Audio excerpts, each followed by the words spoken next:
So, on April 2nd, 2019, I got to see PureFlix's newest film, Unplanned, and it was the funniest movie of the year. This was one of the most grueling theater experiences I've ever had, not just because the movie was bad, but because there was like a full row in front of me full of people that were middle-aged to older age that I knew for a fact that if I snickered once, they would have given me a glare that could have killed.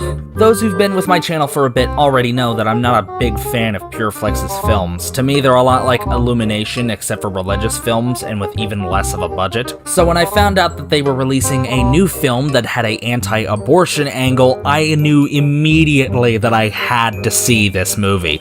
PureFlix is a company that doesn't know what the word subtle means, because all of their subject matters are so on the nose that it's almost a parody of itself. So if you combine that with a subject matter like abortion, you have yourself a recipe for one of the most unintentionally hilarious movies of the year. And I was not disappointed. I should probably clarify that by saying that I don't find the subject matter of the movie funny. Abortion isn't a funny subject, it's ugly, it's harsh.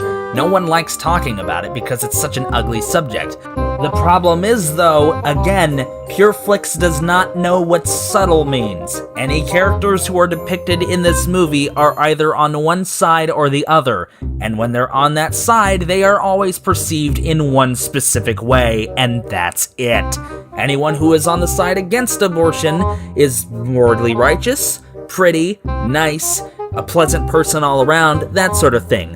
While anyone who is pro-abortion is depicted as a malicious and evil monster. People in this movie do not act like people, they act like caricatures. The entire first part of this movie takes place inside the clinic where everyone is talking very cheerfully about subjects that no one would be cheerful about. We actually discovered that someone has cancer today. There is a scene in this movie with the executive of Planned Parenthood telling the main character that the abortions they give out are to be compared to fast food restaurants that sell French fries and soda. It is as on the nose as you can possibly get. What I can't stand, however, is the fact that the filmmakers think they're a lot more clever than they actually are. There is not a single emotional scene that occurred in this movie that did not feel in the slightest bit forced to me.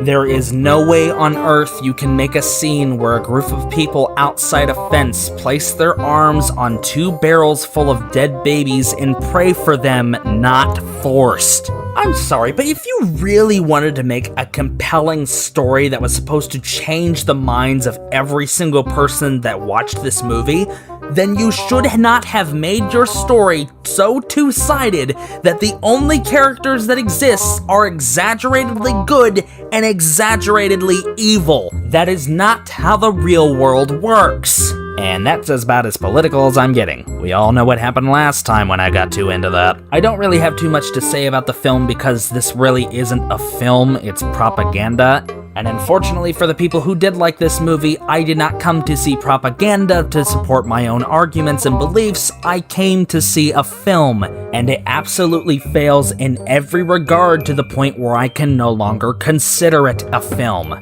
Would I recommend this as a so bad that it's good movie? No. Not that that matters anyway, because PureFlix basically made their entire budget back on opening weekend. Of course, that's kind of hard to lose money when you only spend $6 million on a film, which is why I made the comparison to Illumination earlier. They don't spend a whole lot on their films, so it's very hard to not get a return on them, and even when they don't, at least they didn't lose that much money. But at least Illumination's movies aren't trying to shove an agenda down your throat. Which is kind of why I have a bit of an idea later on to talk about PureFlix a bit more extensively. Hint, hint. But as for Unplanned, it is nothing but a miscarriage of a film. Was that joke low effort and poor taste? Yes, so was this whole movie. And I'm giving this movie a 1 out of 10. Thank you for watching. Goodbye.